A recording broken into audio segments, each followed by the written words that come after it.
Muy bien.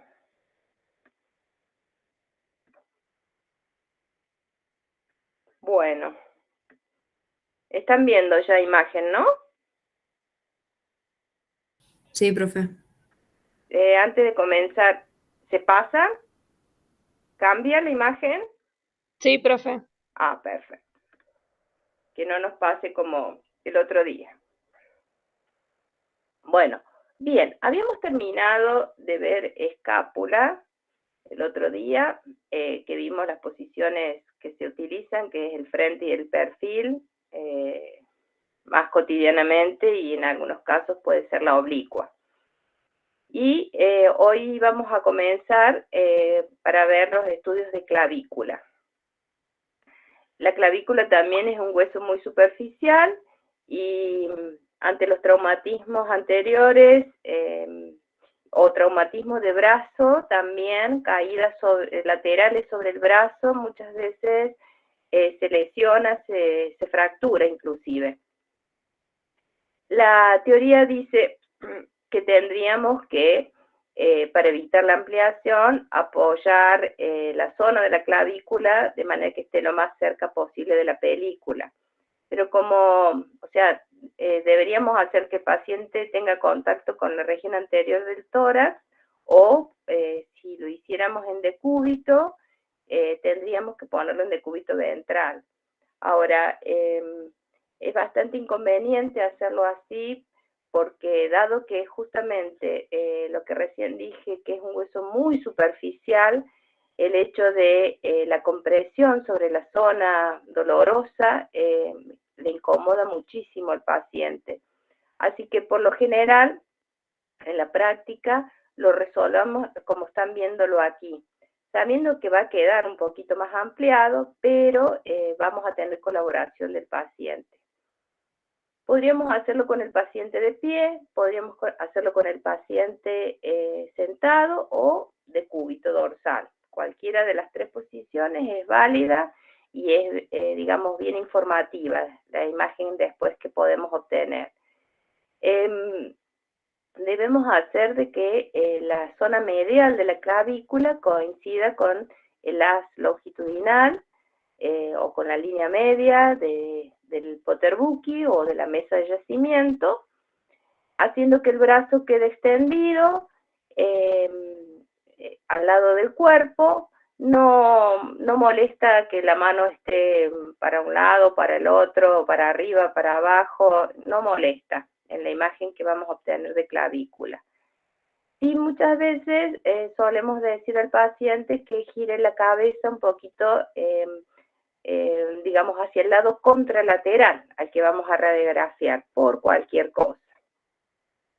Pero si no, no es problema. Siempre nos va a salir bien la radiografía de clavícula, salvo en los bebés, que el cuello es muy corto en el niño y ahí la cabeza es muy grande. Entonces, muchas veces en los nacimientos, para poder que salga mejor el niño cuando viene en mala posición, el obstetra normalmente suele dar un golpe y muchas veces fractura la clavícula porque el chico en vez de sacar la cabeza primero saca el brazo, entonces no podría salir el niño en un parto natural, entonces sabe lesionar la clavícula. Lo hace a propósito para que pueda nacer el niño. Entonces, en ese caso, cuando es un recién nacido y hay sospecha justamente a partir del parto de que pueda haberse lesionado la clavícula, ahí sí es muy conveniente de que tratemos de girar la cabeza del recién nacido bien contra el otro lado, digamos, contra el lado contralateral sería, porque ahí sí suele superponerse mucho, inclusive hasta el maxilar inferior se no sabe superponer, así que si no en un adulto no habría problema.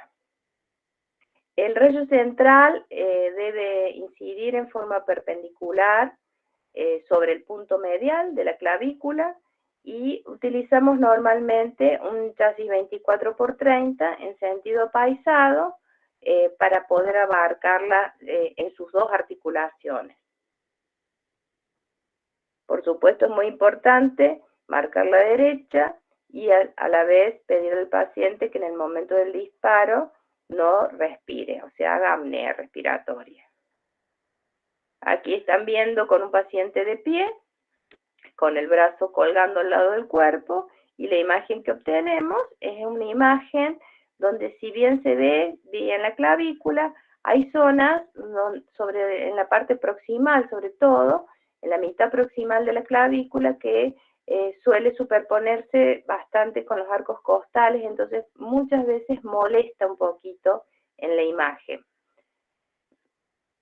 Aquí estamos viendo, en este caso, con el paciente como debería, la teoría de la geometría de la exposición, nos indicaría cómo tendríamos que acomodar al paciente. Pero vuelvo a reiterar, en la práctica, por lo general, no lo hacemos así, para evitar la molestia en el paciente, generar dolor, y eso implica que el paciente no colabora con nosotros y después nos salen mal las radiografías. Aquí estamos viendo, entonces, en este caso, en sentido con apoyo anterior de la región torácica, y por supuesto el rayo central es postero anterior. Ahora sí, no tenemos un punto de incidencia fijo, pero sí tomamos como determinando de que el rayo central va a emerger en el punto medio de la clavícula. Lo demás es todo igual, y aquí estamos viendo una imagen. En este caso no corresponde, digamos, a la edad cronológica del paciente que están viendo en la imagen superior, porque esto es de un niño. No sé si alcanzan a ver que aquí en la zona de la cabeza del húmero hay cartílago de crecimiento, entonces significa de que es una radiografía de clavícula o la imagen de una clavícula de frente de una persona mucho más joven. En aquellos casos donde por alguna causa no haya una imagen muy clara, vuelvo a mostrarles la anterior para que ustedes vean que siempre la parte medial se superpone a nivel del vértice pulmonar y los arcos costales y la trama vasculopulmonar de allí. Entonces puede haber quedado, digamos, puede haber zonas oscuras, que nosotros le llamamos oscuras porque son falta de diagnóstico o no tenemos un diagnóstico claro. Entonces tenemos otra posibilidad, y es la proyección que le llamamos axial. La proyección axial AP, en la cual implica que de alguna manera, a partir de un movimiento del paciente o de el cambio de dirección del rayo central, hace de que no tengamos una imagen de clavícula de frente, pero logramos que la clavícula se aloje más o menos por encima del vértice pulmonar. Entonces ya ahora aquí, con esta posición, no nos molesta absolutamente nada y podemos aclarar si hay alguna duda con el frente que habíamos hecho antes. ¿En qué consiste esto? Bueno, puede ser de dos formas. Aquí lo están viendo en la imagen superior, o puede ser que nosotros directamente recostemos al paciente del cúbito dorsal, o puede ser que el paciente esté completamente vertical sobre el Potterbuki, y en este caso, si el paciente, digamos, el plano axilar principal del tórax está paralelo al plano de apoyo, entonces para poder hacer de que esta clavícula supere, digamos, el vértice pulmonar o lo obtengamos, digamos, por encima del vértice pulmonar a la imagen de la clavícula, entonces deberíamos angular el rayo. El rayo dice que más o menos entre 15, 20, 30, dependiendo del paciente, inclusive hasta 45 grados. Por lo general, no necesitamos tanta angulación, con 30 grados es suficiente.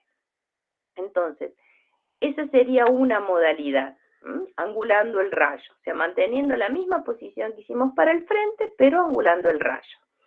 La otra modificación es que en este caso el paciente es el que, el plano axilar es el que queda angulado con respecto al plano de apoyo.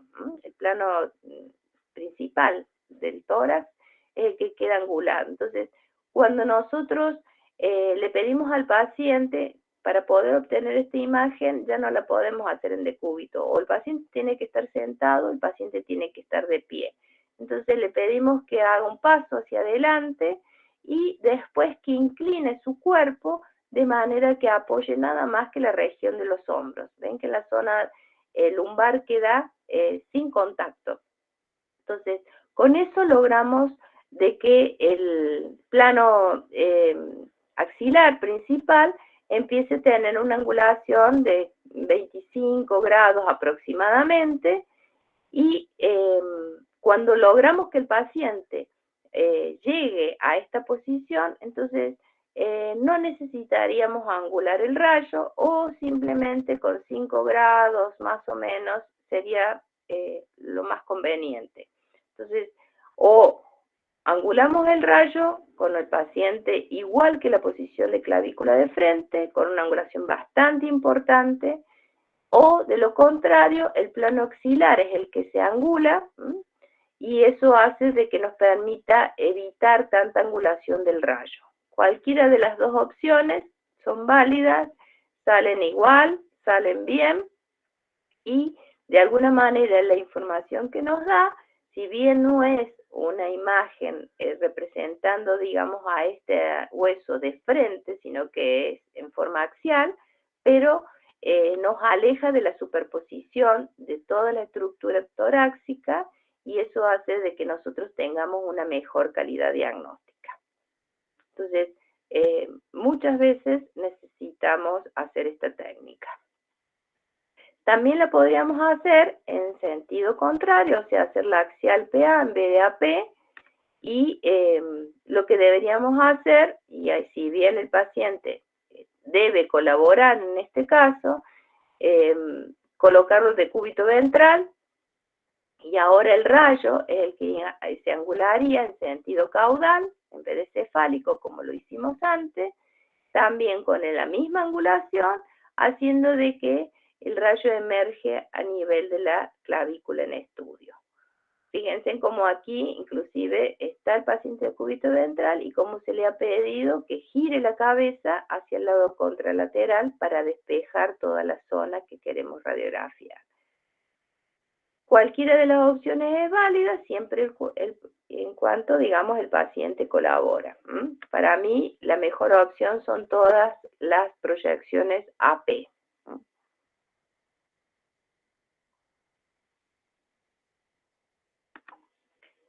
También tenemos la técnica, utilizamos la técnica que es para ver la articulación acromioclavicular.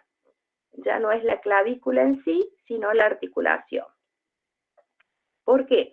Porque también esta zona, este espacio articular, sufre lesiones, sufre muchas veces de luxaciones, y al igual que la escapulohumeral que habíamos visto hasta ahora, la acromioclavicular también es una articulación, digamos, la segunda en orden de prioridad de la región del hombro, pero que sufre muchas veces lesiones.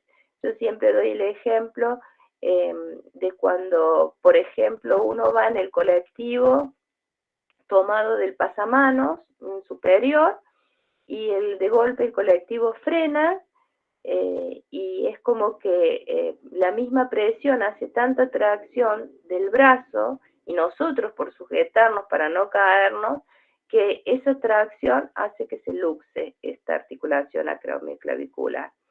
Entonces, podemos tomarla en forma unilateral o en forma bilateral.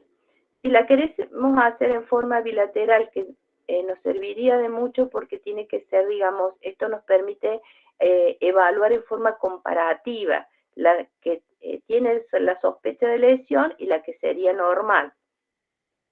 ¿Qué se hace? Bueno, el paciente siempre tiene que estar de pie o sentado, no se hace esta técnica con el paciente en decúbito, no sirve. ¿Por qué?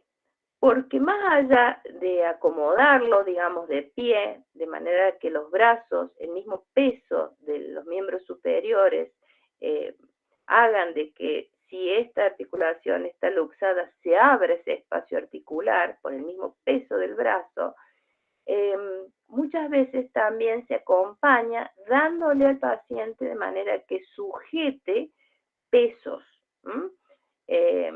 Normalmente los pesos tienen que ser equilibrados de un lado y del otro. Entonces, sobre las dos, se hace que se sujete, digamos, en cada mano, pongámosle un libro. Entonces, en cada mano sujeta un libro. Eso ayuda también a que la tracción sea más fuerte para ver cómo se comporta esta articulación acromioclavicular, y en este caso, como es una comparativa bilateral, entonces el rayo central tiene que ir en un punto medial entre ambas articulaciones. Normalmente el punto más indicado es a nivel de sería de la horquilla externa. El rayo va perpendicular sobre la zona o hacia la zona, pero esto nos da una información en forma comparativa a ver cómo se comportan estas articulaciones. Es muy importante y la sabemos utilizar mucho porque tampoco es tan fácil de poder demostrar que hay una luxación acromioclavicular. Tiene que ser muy severa, muy grosera para que se vea a simple vista. Entonces, muchas veces necesitamos de provocar que se abra la articulación. ¿Y cómo lo hacemos? Haciendo que el paciente sujete un peso uniforme en cada uno de los brazos para ver entonces cómo se comportan estas articulaciones. Esta técnica se llama método de Pearson y para poder obtener esta imagen comparativa necesitamos una película 35 por 43 en sentido apaisado para poder, digamos, que se presente en la imagen ambas articulaciones. Aquí lo están viendo ustedes en forma, digamos, de un dibujo esquemático, como de alguna manera lo que recién acabo de comentarles es que a partir de la misma tracción del brazo, del peso del brazo, más un peso que se le ha dado para que el paciente sostenga, es como empieza a provocar ese espacio, que se agrande ese espacio articular, acromioclavicular, y eso es lo que en definitiva da el diagnóstico de una luxación acromioclavicular. Y la imagen que obtenemos es esta, digamos, una imagen superior de la región torácica, donde nosotros podemos observar ambas articulaciones, de un lado y del otro, descartando, por supuesto, a partir de la imagen que se nos presenta, si existe o no esta famosa lesión. Bien, antes de empezar con esto, también podemos hacer la misma técnica sin necesidad de ser comparativa. Podemos hacer, digamos, directamente sobre la articulación que queremos demostrar, o sea, en una técnica unilateral, o sea, que deberíamos hacer que el paciente se acomode como si fuese un hombro de frente, de la misma forma, pero siempre de pie sentado, ya no podemos hacerlo de cúbito, y le podríamos dar un peso o no, todo depende de lo que el especialista nos sugiera, y hacemos directamente de manera que el rayo central incida en forma perpendicular o con 5 grados de angulación cefálica, apenitas, sobre la zona de la articulación acromioclavicular. ¿Dónde está esa articulación acromioclavicular? Bueno, más o menos la tomamos como referencia en el borde más superior del hombro, casi digamos a 1 o 2 centímetros en forma interna del vértice del hombro, del ángulo superoexterno del hombro. allí está esa articulación acromioclavicular y allí es donde debe atravesar nuestro rayo central. Vuelvo a repetir, podemos hacerlo en forma perpendicular o podemos hacer con una leve angulación mínima, 5 grados de angulación cefálica. Pero obtendríamos una imagen ya ahora de un solo lado. Entonces una zona unilateral de la región, digamos, nada más. Si la queremos hacer comparativa, sí o sí tiene que ser con carga, que se llama, o sea, con estrés, presionando, esperando a ver cómo se comporta luego de soportar un peso, esa articulación. También, así como estudiamos la acromioclavicular, podemos tener lesiones en el extremo proximal de la clavícula, o sea, en la articulación externoclavicular. En esta zona es complicada de poder observar, porque es una zona donde hay mucha estructura ósea superponiéndose con estos espacios articulares. No solamente tenemos los propios, sino la superposición, por ejemplo, de todas las vértebras dorsales que están a la misma altura, más la zona mediastínica que también absorbe mucha radiación y eso incomoda. Entonces, como que no podemos obtener una imagen de frente de estas articulaciones externoclaviculares. Generalmente se hacen en forma unilateral, o sea, se hace de un lado o se hace del otro. ¿Por qué? Para poder verlo un poco más diagnóstico, digamos, la teoría dice de que el plano mesosagital tiene que formar más o menos un ángulo de 20 grados. Apenas lo oblicuamos, pero ya no va a ser de frente.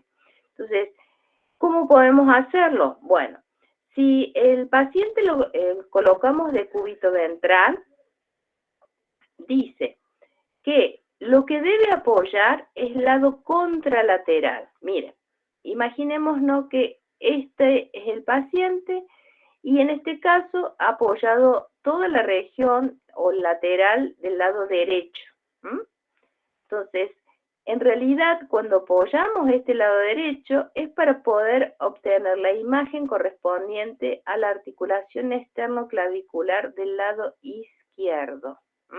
O sea, la que queda más alejada del plano de apoyo, esa es la articulación que estamos queriendo radiografiar.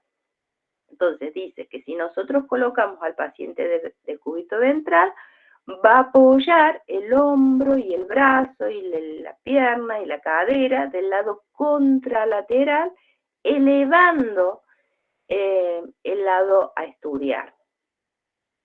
Y más o menos, vuelvo a repetir, 20 centímetros aproximadamente, va a formar un ángulo de 20 centímetros el plano medio sagital. Y el rayo va a ir perpendicular. Como la articulación externoclavicular no está medial, o sea, no está en la mitad directamente, tomamos como referencia para centrar esta articulación sobre la línea media de la mesa, de manera de que decimos que la articulación que queremos radiografiar está generalmente 3 centímetros paralelo, en un plano paralelo al plano medio sagital. Entonces, eso es lo que vamos a hacer coincidir. No el plano medio sagital con la línea media, sino 3 centímetros hacia un lado de ese plano medio sagital. En este caso, vuelvo a repetir, estamos queriendo radiografiar la articulación externoclavicular del lado izquierdo y eso, digamos, 3 centímetros hacia el lado izquierdo es lo que tenemos que hacer que coincida con la línea media de la mesa. Esta es la mejor forma, la mejor forma. También existe otra posibilidad que dice que el paciente va a ir desde el decúbito dorsal, no puede quedar nunca en decúbito dorsal pleno, entonces ahora en este caso el plano medio sagital también va a formar 20 grados, pero cuando lo colocamos de cúbito dorsal, es como que en realidad se apoya el hombro o la cadera del lado a radiografiar. O sea, si estamos viendo este paciente acomodado de esta forma, es porque ahora estamos tratando de radiografiar la articulación externo-clavicular del lado derecho del paciente. O sea, del lado que está en contacto con el plano de apoyo. Por supuesto, la misma referencial, donde nosotros no vamos a hacer que coincida el plano mesagital con la línea media de la mesa de yacimiento, sino que lo vamos a, de un plano paralelo 3 centímetros hacia el lado derecho, sería en este caso, que es la articulación que estamos radiografiando, es la que tiene que coincidir con la línea media de la mesa.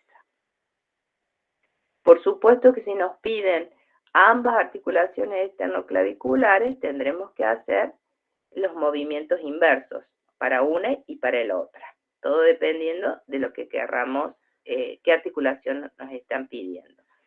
Yo he hecho de las dos formas, las dos posiciones las he trabajado, pero me parece que como consejo en la práctica sugiero que se haga esta, la de cúbito ventral, y alejando un poquito la zona, me parece que hay menos ampliación, está más cerca la región del mediastino y del esternón, entonces eso hace de que se achique esas estructuras y no se superpongan tanto con la articulación externoclavicular que queremos radiografiar. ¿Se entiende? Si no, ustedes me avisan, ¿eh? ¿Sigo? Nadie contesta, así que supongo que han entendido. Bien. Sí, profe. Bueno, bien. Entonces, vimos clavícula de frente, no tenemos perfil, tenemos como segunda opción, como par radiográfico, un axial. Vimos las articulaciones de la clavícula que también se estudian, tanto la acromioclavicular y en este caso la esternoclavicular. Siguiendo, digamos, con miembro superior, entonces lo próximo que vamos a ver es el brazo o húmero. También existe la posibilidad de hacer el par radiográfico, en este caso, el frente y el perfil.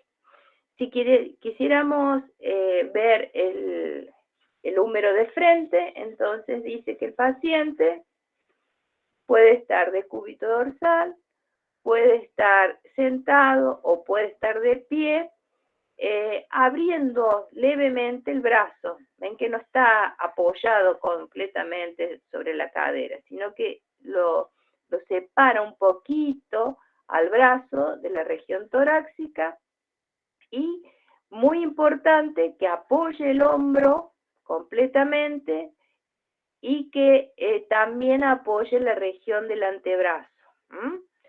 Todo el brazo extendido es necesario, y la palma de la mano tiene que estar en posición anatómica, o sea, la palma de la mano mirando hacia adelante.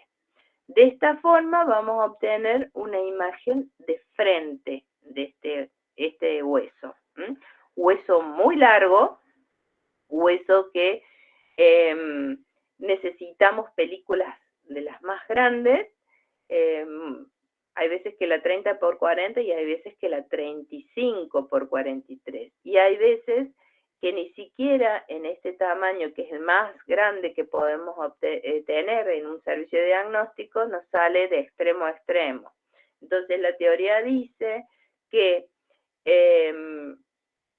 si bien el rayo central va a incidir en el punto medial del brazo, la región anterior en su punto medial, pero dependiendo de la supuesta zona de lesión, es que debe aparecer sí o sí una de las articulaciones que corresponden a este húmero. O sea, si la lesión, por ejemplo, es del tercio medio hacia la parte alta, entonces debe aparecer la articulación escapulohumeral. Si es del tercio medio hacia abajo, debe aparecer la articulación del codo. Lo digo a esto porque ya van a ver ustedes cuando hagan radiografías, sobre todo en los pacientes adultos y en aquellos pacientes que sean bastante altos, se van a encontrar que por más que utilicemos una 35 por 43, no obtenemos, como la teoría dice, que para que se vea todo este hueso, que es el húmero, el que estamos radiografiando, debería verse desde su extremo proximal a su extremo distal, o sea, comprendiendo la articulación del hombro y la articulación del codo. Hay veces que esto no sucede, hay veces que inclusive nosotros en los servicios tenemos como una posibilidad como para generar más longitud en una película radiográfica, y van a ver que muchas veces lo hacemos, digamos, hacemos que la posición del brazo es la misma, pero en el momento que vamos a acomodar el chasis, lo podemos hacer también en forma directa, sin utilizar el antidifusor, y cuando lo hacemos en forma directa, en vez de ponerlo longitudinal, es como que lo ponemos medio como en diagonal. Entonces, imagínense en esto, este es el chasis, el 35 por 43. En vez de ponerlo longitudinal, lo inclinamos, de manera de que un vértice con el otro opuesto, digamos, en diagonal, tomen la referencia de toda la diáfisis humeral.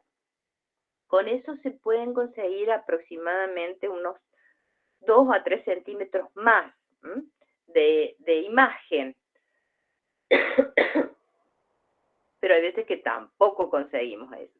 Pero esto es, muchas veces lo utilizamos en la práctica, muchas veces evitamos el uso del antidifusor, porque si no, no podríamos poner el chasis en sentido diagonal, pero eso lo hacemos a propósito para poder tener una imagen más amplia de la zona del húmero. Pero sabiendo esto, sabiendo de qué tipo de paciente tenemos, sí o sí, una de las articulaciones tiene que estar. Entonces, elegimos cuál. Perdón. Una de las dos está, elegimos cuál nosotros. ¿Por qué? Porque si nosotros no tuviéramos una imagen de alguna de las dos articulaciones de sus, tanto epífisis proximal o distal, no sabríamos con qué vista se está viendo el húmero. ¿Por qué? Porque en la zona de la diáfisis no hay ninguna estructura anatómica que se diferencie viéndola de frente o de perfil. En cambio, si tenemos la zona de la cabeza del húmero o el extremo distal, entonces sí, ahí podemos, a partir de la imagen que nos representan estas zonas, podemos decir que el húmero se ve de frente o se ve de perfil. Esto es en la imagen radiográfica. Para hacerlo de esta forma. Brazo extendido completamente, palma de la mano hacia adelante. Si lo queremos ver de perfil, también, entonces, ahora en este caso, lo que tenemos que hacer es rotar. ¿Qué rotamos? Bueno, rotamos de alguna manera en la región del brazo y para poder girar este brazo necesitamos del acompañamiento de toda la zona del antebrazo y la palma de la mano. Puede ser que llevemos el brazo, como en este caso, en la imagen que ustedes están viendo, haciendo de que aquí también alejado, como lo hicimos en el frente, abierto un poquito el brazo, ha flexionado la región del codo y está apoyando la palma de la mano sobre la cadera. Podemos hacer desde varias posiciones, digamos. Podemos poner el brazo hacia atrás, de manera de que apoye la región del dorso de la mano en la cintura del paciente, o sea, llevarlo para atrás. Podemos hacer de que este brazo digamos, en vez de apoyar la palma de la mano en la cadera, lo puede llevar hacia adelante, la región del antebrazo vaya por delante de la región torácica, no importa cómo acomodemos, vuelvo a repetir, pero siempre y cuando tenemos en cuenta que esta zona, que ahora se las muestro, aquí, la zona del codo, es muy importante. ¿Por qué? Decimos siempre que la zona, digamos, uno puede tocar, si se toca en los laterales al codo, ustedes están tocando en estos momentos en los laterales, van a encontrar que en los dos laterales, tratando de, digamos, con el índice tocar un extremo y con el pulgar tocar el otro extremo del lateral de la región torácica, van a encontrar dos zonas rígidas, la epitróclea y el epicóndilo. Bueno, esa línea que une estas dos estructuras óseas, o sea, epicóndilo y epitróclea, tiene que quedar perpendicular al plano de apoyo. No importa cómo acomodemos en qué sector acomodemos la región del antebrazo, pero siempre esta región tiene que quedar perpendicular. O sea, podemos inclusive tener el brazo extendido y seguir girando con la mano, pero nosotros vamos a tener que buscar que en la región del codo, cuando toquemos estas dos estructuras, la del extremo lateral o la del extremo medial, esa línea que une estos dos puntos óseos, vuelvo a repetir, epicóndilo y epitróclea, queden perpendicular al plano de apoyo. Una vez que hemos logrado eso, entonces la imagen que nos represente de la región del húmero va a estar con vista de perfil. Y también, al igual que en la posición de frente, vamos a necesitar discernir, a ver, si podemos ver las dos articulaciones, tanto la superior como la inferior, o que una esté bien manifiesta en la imagen, o sea, decidir nosotros cuál de las dos tenemos que estar, o va a estar presente. ¿Por qué? Porque nuevamente, al igual que en el frente, si nosotros solamente mostráramos la región de la diáfisis de este hueso, no podríamos determinar si es vista de frente o de perfil. En este caso, miren, no se ve el extremo proximal, pero sí tenemos bien presente el extremo distal, o sea, la articulación del codo, y con vista de perfil, entonces decimos que es un número con vista de perfil. También el mismo tipo de chasis, muchas veces también hacemos esa manita que tenemos de medio como que oblicuar el chasis para poder generar más espacio que pueda verse mejor, pero todo el resto es lo mismo. O sea, cuando nosotros queremos ver un número de frente, epicóndilo y epitróclea, plano que forma entre el epicóndilo y la epitróclea debe quedar paralelo, y cuando lo vemos de perfil, ese mismo plano tiene que quedar perpendicular al plano de apoyo, o esa línea. El rayo central, por supuesto, si no hay ninguna referencial en el pedido médico que nos diga una supuesta lesión, entonces siempre va a ir en el punto medial. Hay veces que ya de antemano tenemos como fractura de, por ejemplo, cuello del húmero, o fractura supracondílea, que estaría en el extremo distal, entonces en esos casos, ya con ese antecedente, ya el rayo central trata de incidir lo más cerca posible a la zona de supuesta la patología que tiene el paciente.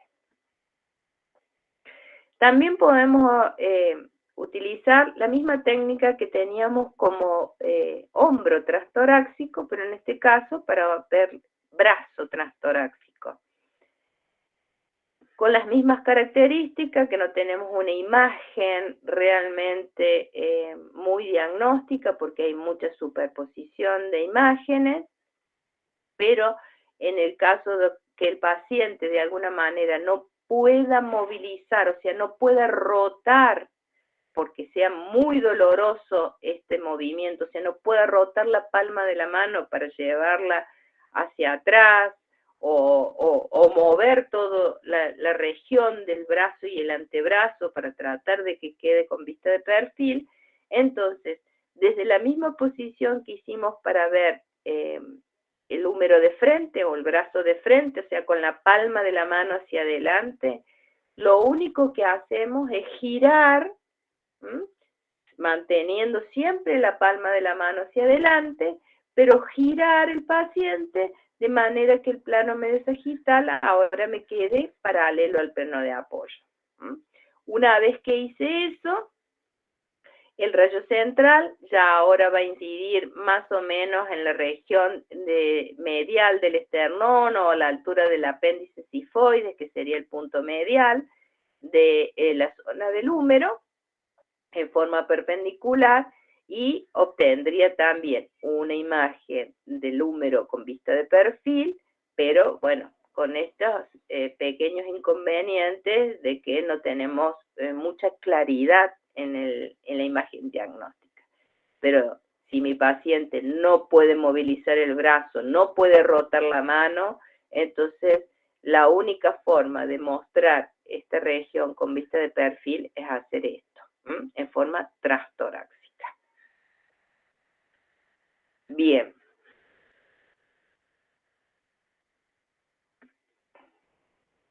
Y nos vamos a codo.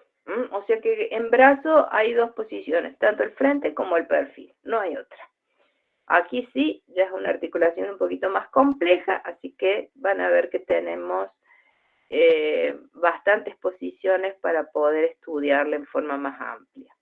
El par radiográfico es codo de frente y de perfil, como en la gran mayoría de las regiones de nuestro cuerpo. Para poder ver de frente esta zona, dice la teoría que el brazo y el antebrazo deben estar extendidos y apoyados completamente sobre el chasis. O sea que la región del brazo tiene que estar apoyada, lo mismo que la región del antebrazo. Brazo extendido, palma de la mano hacia arriba, mirando para arriba, y el rayo central, en este caso, va a ir perpendicular en el punto medial de la región. Utilizamos normalmente si queremos, podemos hacerlo en forma directa y con una 24×30 nos alcanza perfectamente para dividir la mitad del chasis para hacer la toma de frente y la mitad del chasis para el perfil. Si le hiciéramos con antidifusor, tendríamos que usar una película completamente para cada una de estas posiciones. Pero como no es una zona de mucho espesor, entonces la calidad diagnóstica o radiográfica que nos da es buena, muy buena, por más que lo hagamos en forma directa. Se dice que más o menos para cualquier región de nuestro cuerpo, hasta los 10 centímetros de espesor, podemos obtener calidad correcta haciéndolo en forma directa. Cuando esos espesores superen los 10 centímetros, entonces sí o sí necesitamos antidifusor, porque ya empezamos a perder, digamos, nitidez en la imagen y generar mucha, por más espesor, más cantidad de radiación, más radiación secundaria, más inconveniente en la nitidez en la imagen. Entonces, siempre se ha establecido más o menos así. Hasta 10 centímetros lo hagamos en forma directa, porque podemos nosotros acomodar los chasis, elegir el punto, la ubicación, todo. Es mucho más fácil para nosotros. Pero una vez que se superen esos 10 centímetros, sí o sí hay que usar antidifusor para seguir manteniendo esa calidad imagenológica que se necesita para hacer un diagnóstico.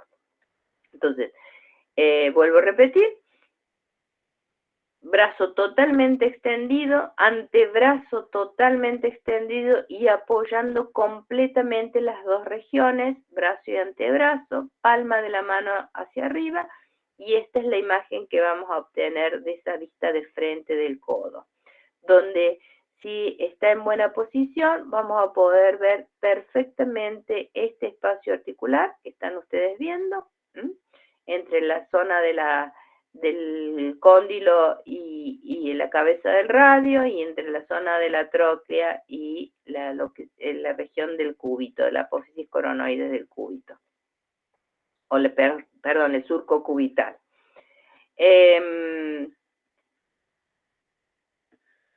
Es más, y ahora les doy como un tic más, para mejor lograr una vista bien de frente del codo, inclusive yo en la práctica, ¿qué hacía? El paciente extendía la región del brazo y el antebrazo, palma de la mano hacia arriba, y era como que para poder realmente verlo de frente, hacía de que la región del quinto metatarsiano, perdón, del quinto metacarpiano, el quinto dedo, o sea, sería el meñique y el quinto metacarpiano, se elevaran un poquitito. Es como que inclusive, es como que uno cree que pareciera de que está esperando de que el brazo siga un poquito más rotando. ¿Por qué?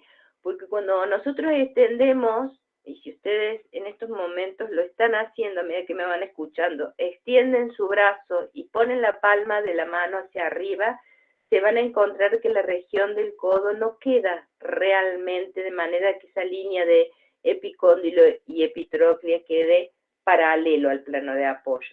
Entonces es como que para poder lograr ese paralelismo en la zona, es como que necesitamos inclusive que como que si quisiera seguir girando la palma un poquito más, llevándola hacia la parte externa. Entonces ahí obtenemos la mejor posición. No sé si me he hecho entender. Sí, profe. Sí, bueno, profe. Entonces recuerden eso. Ustedes extienden el brazo, apoyan el brazo y el antebrazo, pero siempre van a ver como que su mano queda como medio oblicuadita. Esa es la posición cómoda. Y ahí no está de frente el codo. Es como si quisiéramos que siguiera rotando la palma de la mano como para llevar esa palma de la mano hacia afuera. Recién ahí, cuando separamos esa zona, digamos, lo que sería el borde lateral de la mano, donde está el quinto metacarpo y el quinto dedo, lo separamos del plano de apoyo, recién ahí logramos una buena posición de frente. Por supuesto, no se olviden de marcar el lado derecho, como toda imagen de frente, no importan los perfiles. En algunos casos nos sirve, inclusive, como en el perfil de cráneo, que nos servía para decir, apoyó el perfil derecho, apoyó el perfil izquierdo. Pero sí o sí, en todas las imágenes de frente de cualquier región de nuestro cuerpo, tiene que haber una marca que identifique el lado derecho de la zona. Hola, profe, ¿para qué lado rotabas la mano? ¿Cómo, hija? ¿Para qué lado rotabas la mano? Mira, extende tu brazo. ¿Lo tenés extendido? Sí. Bueno, fíjate ahora cómo queda tu mano, cómoda, como lo pongas cómodo.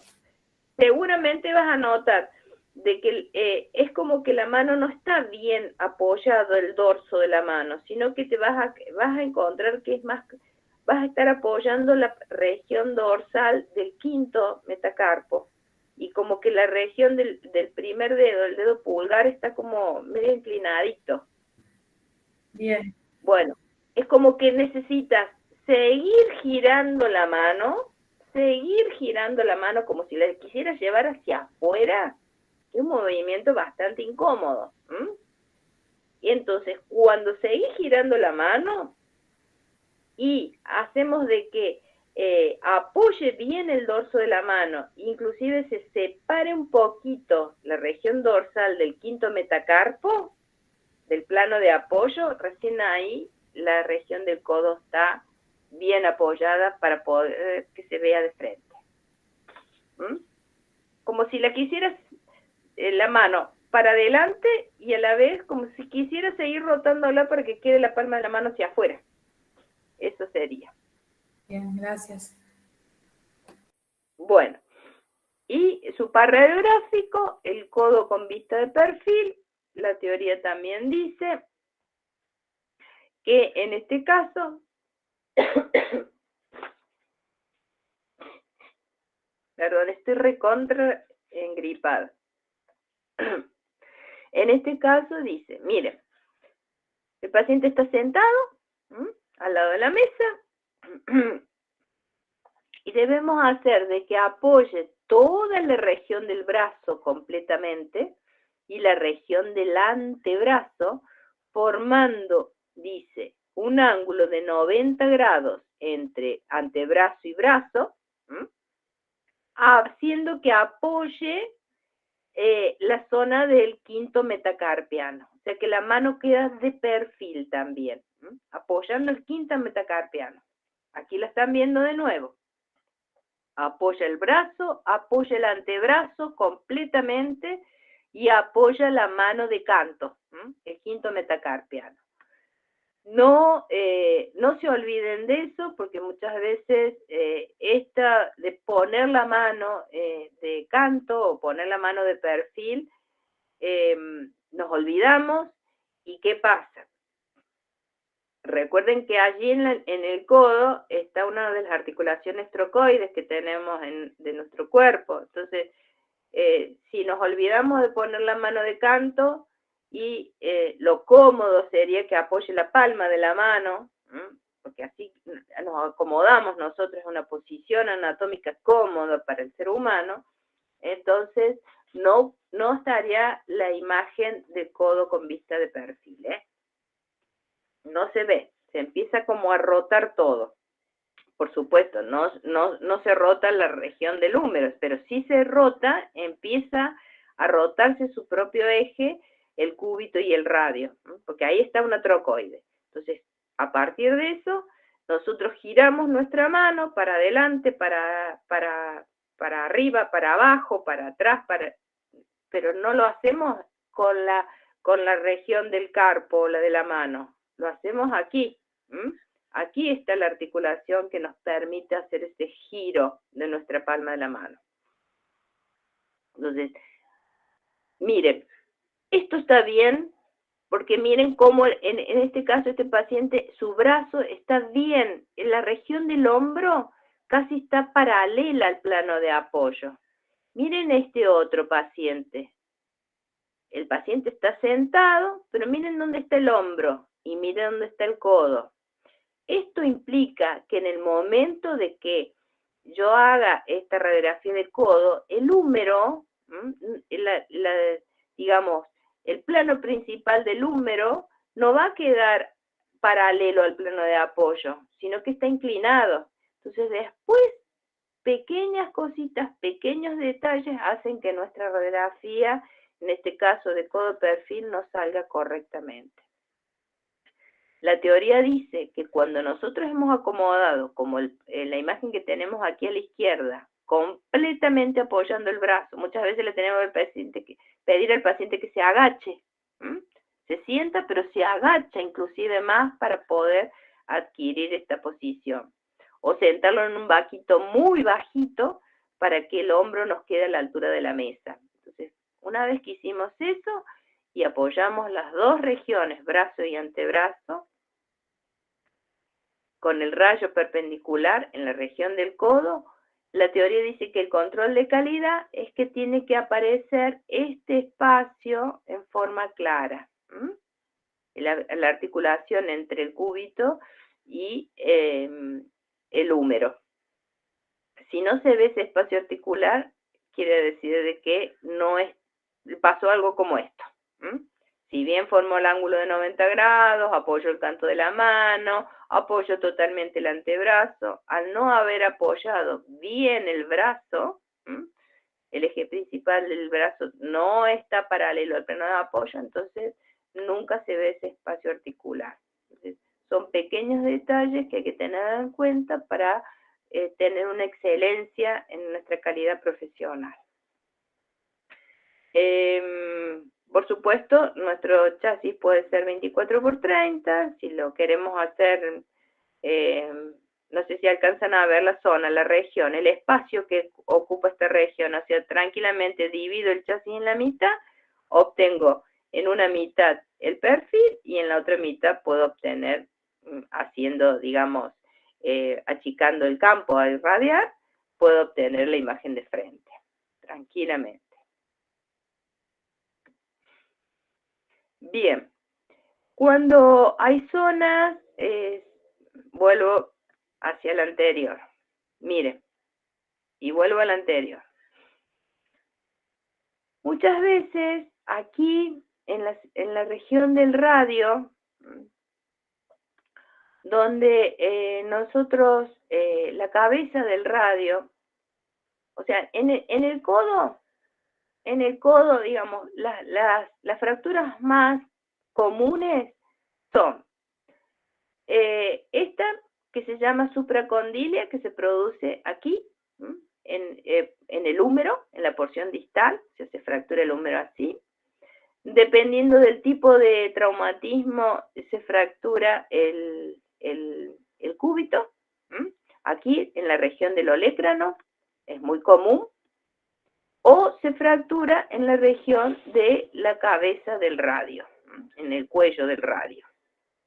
Entonces,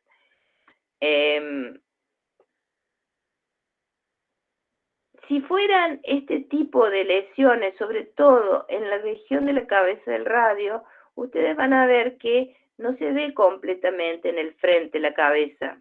Aquí hay una zona media oscura. Y aquí también hay una zona media oscura. ¿Por qué? Porque los dos huesos, tanto el cúbito como el radio, en su extremo proximal, es como que parecieran que están superpuestos, entonces no se ven en forma clara. Si yo quiero obtener lo mismo, también cuando lo veo con vista de perfil, aparece la zona de la cabeza del radio, también superpuesta con el cúbito, no es una imagen única, sola, unitaria de la zona en forma clara, siempre superpuesto con el cúbito. Entonces, ¿qué hago? Tengo radiografías para poder demostrar si existen las lesiones famosas de la cabeza del radio. Para esto hago lo que se llaman las proyecciones oblicuas. Y dice la teoría, por ejemplo, si yo quiero ver la región del radio completamente, puedo hacer de manera de que puedo hacer como si fuese una especie de perfil, pero aquí en el caso de la mano tengo que colocarla en forma prona, o sea, apoyo la palma de la mano hacia abajo, puede ser, apoyando la región o del dedo pulgar. Otra posición, esto sería, digamos, desde el perfil, tratando de que se despeje la cabeza del radio. Entonces, todo lo que antes no tenía que hacer para ver la región completa, codo de vista de perfil, lo puedo hacer ahora. Apoyo la palma de mano y ya empieza a rotarse esa región, se empieza a girar y eso me permite que se despeje un poquito más la cabeza del radio, o sea, no quede tan superpuesta con el extremo proximal del cúbito. O puedo hacer también que desde una vista de frente yo le pida al paciente que siga girando. ¿Se acuerdan esto de, yo decía, codo de frente, palma de la mano hacia arriba? Pero si yo desde esta misma posición de frente le digo al paciente que siga girando su brazo, siga, muchas veces para poder lograr este giro hacia la parte, esta rotación externa sería, tengo que acompañarlo un poquito ayudándome con el tronco, porque si no, no gira el brazo completamente. Entonces, giro, y hago en este caso que la palma de la mano quede mirando hacia afuera, mirando hacia la parte sería de los laterales, hacia la parte externa, se llama rotación externa de la mano. Entonces, con esto, ¿qué termina pasando en la región? Termina pasando de que ya ese eje de epicóndilo y epitróclino no queda paralelo al plano de apoyo, entonces ya no tengo una vista de frente, y por el contrario, se empieza a inclinar y la región, digamos, el borde sería lateral del el miembro superior, donde está la zona del el radio, perdón, la cabeza del radio, es como que empieza a despegarse del plano de apoyo, empieza como a separarse del plano de apoyo. Entonces, de esta forma también tengo, en este caso, una vista de frente de la cabeza del radio sin superponerse con el cúbito. O sea, puedo desde maniobras que hago a partir del frente, seguir rotando la mano hacia afuera, seguir, más extremo, tengo una vista de frente para ver la cabeza de radio. Si a partir de la posición de perfil giro la mano y apoyo la palma de la mano sobre el plano de apoyo, tengo una imagen de la cabeza del radio, pero desde la vista de perfil. O sea, cualquiera de las dos nos sirven para mejorar la calidad diagnóstica de la zona, que muchas veces la tengo que hacer porque, vuelvo a repetir, es una zona donde se producen bastantes lesiones. Bien, ¿y qué pasa cuando hay lesiones de codo? Que recién les dije, si quiero hacer una radiografía de frente, la teoría dice que tengo que extender el brazo, completamente extender el brazo. Ahora, es una región que cuando se lesiona, debido a los músculos que tenemos tan potentes, inclusive el bíceps, ¿recuerdan que el bíceps, el tendón largo del bíceps se sujeta allí, en la apófisis bicipital del radio? Entonces ahí termina insertándose ese tendón del bíceps, quiere decir que tracciona sobre eso. Cuando hay lesiones y necesitamos que el paciente extienda el brazo, el miembro superior, el paciente no va a querer hacerlo porque le duele muchísimo. El bíceps es un músculo extensor, entonces cuando lo estiro, tracciona sobre todo. Entonces, generalmente, cuando hay una lesión de codo, el paciente viene de esta forma, como lo están viendo aquí. Inclusive, bueno, ahí tiene un cabrestillo, pero muchas veces se viene sujetando con el otro brazo y formando ese ángulo de 90 grados entre brazo y brazo, y se viene sujetando con el otro brazo para que ni siquiera se caiga el antebrazo, porque eso le genera dolor. Entonces, ¿qué hacemos? Bueno, consejo, cuando tengamos que, si nos piden una radiografía de codo de frente y perfil, sugiero yo que primero hagamos el perfil, que va a ser el más fácil para poder hacerlo. Recién dijimos que el paciente tenía que estar sentado, el brazo elevado. Bueno, en este paciente va a ser casi imposible. Pero así, miren, como está aquí el paciente, de esta forma, inclusive si no tiene un sujetador, se está sujetando con la mano el antebrazo, ya está en posición de perfil. ¿Qué hago?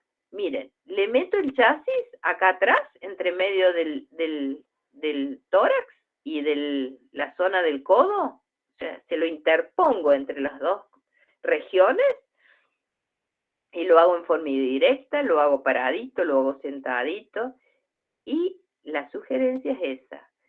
Primero, cuando hacemos y nos solicitan un codo de frente y perfil ante una sospecha de una lesión, hagamos primero el perfil, que va a ser el más fácil. Una vez que se haya visto la imagen que hemos obtenido y de acuerdo si hay lesión, veremos cómo podemos hacer lo que se supone que es un frente. Muchas veces en estas lesiones tan traumáticas que puede tener esta región, el paciente no va a poder extender el miembro superior, para nada.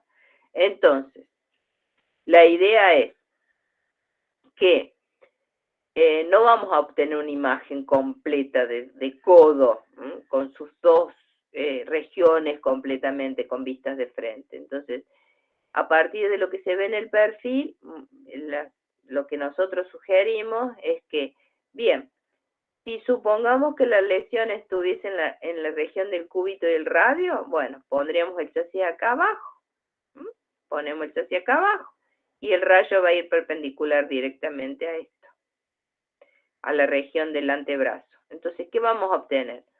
Una vista de frente de esta región de cúbito y radio, pero ya no lo vamos a ver al húmero de frente. Pero por lo menos tenemos de la zona lesionada una vista de frente. Si por el contrario fuera la región del húmero, la que está lesionada, que recién les dije, la más famosa fractura que se llama supracondilia, entonces pongo el chasis acá, trato de apenitas bajar un poquito el antebrazo y con el rayo me voy así, en este sentido. O sea que el tubo va a ir siempre perpendicular a la región que quiero radiografiar. Si es del antebrazo o si es del brazo. Por supuesto, en este caso, ¿qué voy a ver? Esta región del húmero distal de frente, pero ya no voy a tener una imagen completa de frente del antebrazo. Pero eso se hace, ¿por qué? Porque es una zona donde muchas veces, debido a la lesión que pueda haber en esta región, el paciente no nos permite extender el miembro superior por completo. No quiere, no hay forma. Por más que uno le diga estira lo más que pueda, no, y no lo va a hacer. Entonces, la teoría queda de lado y nos vamos a la práctica. En la práctica, cuando antes siempre hacíamos un frente, en este caso, en codo, hacemos perfil primero. De acuerdo a la lesión que veamos, tratamos de mostrar esa región de frente lo mejor que podamos. Y lo mejor que podamos es haciendo estas maniobras que recién les acabo de nombrar. Bien.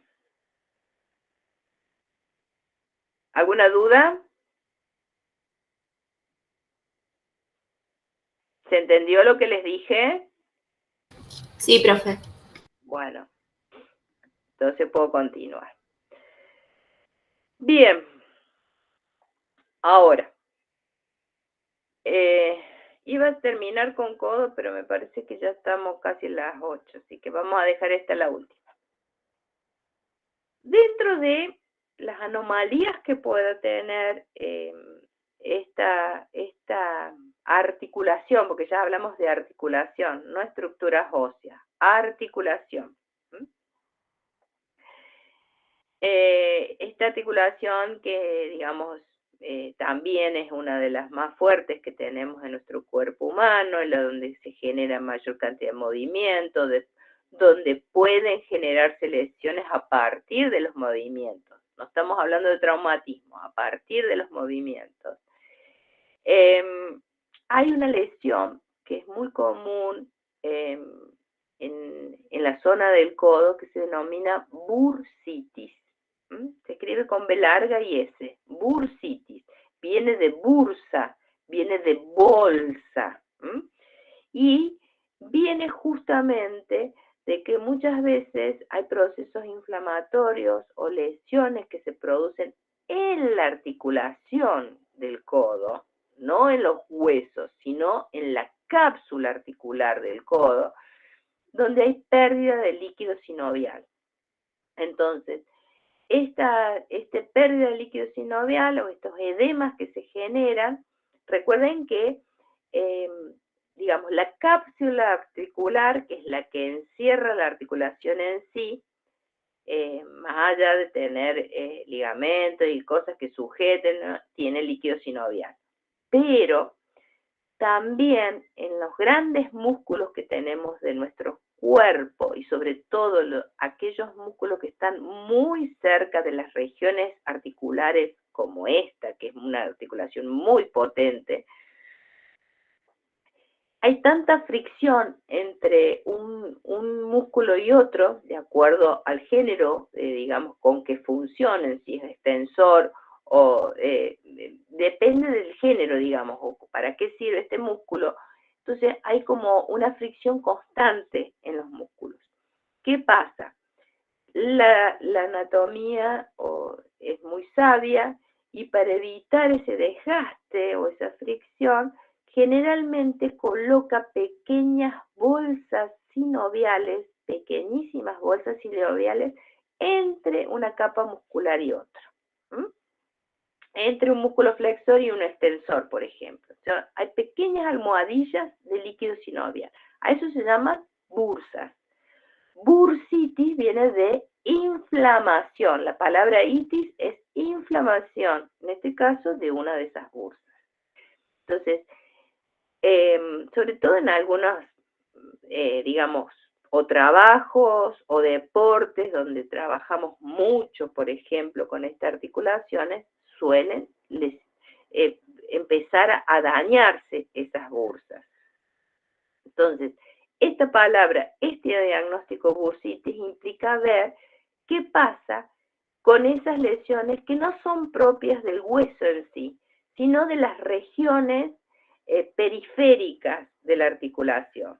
Aquí están viendo ustedes con punta de flecha, no sé si alcanzan a ver como que hay unas zonas donde de un lado y otra zona como una franjita más oscura. No sé si la alcanzan a ver. Lo mismo pasa aquí, también se ve como dentro de todo el gris que hay fuera del hueso, hay como una zona, una lonjita más oscura de un lado y del otro. Esas son las bursas, que generalmente no tienen mucho contenido visual rápido. Sí, cuando se inflaman, sí aparecen bien importantes. Entonces, cuando tengamos este diagnóstico, la mejor forma para poder demostrar si existe bursitis en el codo es hacer una radiografía de codo de perfil y bajando los valores exponenciales. ¿Por qué necesito bajar los valores exponenciales? Porque ahora la referencia no es tanto la estructura ósea, sino como la estructura de las partes blandas periféricas. Entonces necesito ver partes blandas, no necesito que esté todo negro, no necesito que se queme todo y que se vea el hueso, porque ahí no está la lesión que se está queriendo buscar, sino en las partes blandas. Entonces se bajan los valores exponenciales, normalmente casi 10 kilovolt, bastantes valores exponenciales para que aparezcan esas partes blandas. Codo de perfil, posición, codo de perfil, bajando valores exponenciales. Bueno, y esta es otra cosa, miren, acá hay una luxación de codo. Este paciente de ninguna manera van a poder pedirle ni que extienda el brazo, ni siquiera lo abran un poquito. Así que hacemos lo que podemos y en el caso, la mejor, digamos, diagnóstico, la posición siempre la más cómoda para el paciente, la menos dolorosa, la menos cruenta, es con la posición de perfil. Así que vamos por el perfil primero y después vemos lo que podemos sugerir. Aquí también, miren una luxación. Recuerden que cuando un hueso se luxa o sale del otro, aquí con una fractura también del olecranon, también, y no sé si no hay una fractura aquí también, en la cabeza del radio. Acá hay una línea de fractura, o sea, una gran lesión donde al estar todo desacomodado, donde, digamos, ya de por sí los músculos están como sobretensionados y eso genera, más allá de el desacomodamiento óseo, hay una gran tensión muscular, lo que le genera al paciente un dolor casi insoportable. Dicen que las luxaciones son de las patologías más dolorosas que podemos tener en nuestro cuerpo. Así que, y fíjense, siempre codo de perfil, siempre imagen de codo de perfil. Si podemos, hacemos de frente, si no, de perfil. Y esto es miren cómo se ve de la parte externa, una bursitis, como de alguna manera hay una gran inflamación, acá una deformación inclusive del codo, y es propio, digamos, esto de estas grandes inflamaciones que pueden producirse en estas famosas bolsas que hay entre fibras musculares y otras.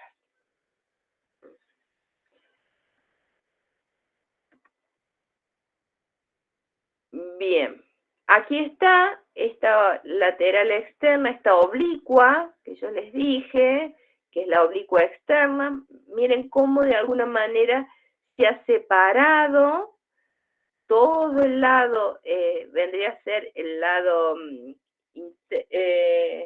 el lado interno, como que ha seguido rotando el brazo. Miren, la palma de la mano se ha ido bien hacia afuera, y esto hace de que esto se llama rotación externa de la mano.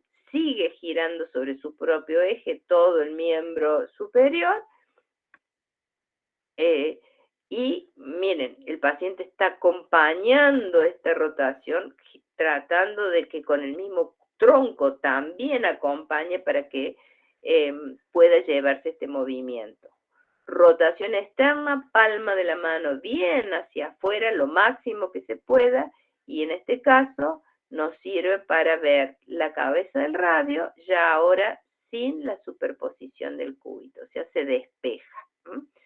Cuando vemos que necesitamos ver la cabeza del radio, de la teoría dice que se hace una oblicua de codo externa, o sea, con la palma de la mano mirando hacia afuera. Todo el resto es igual.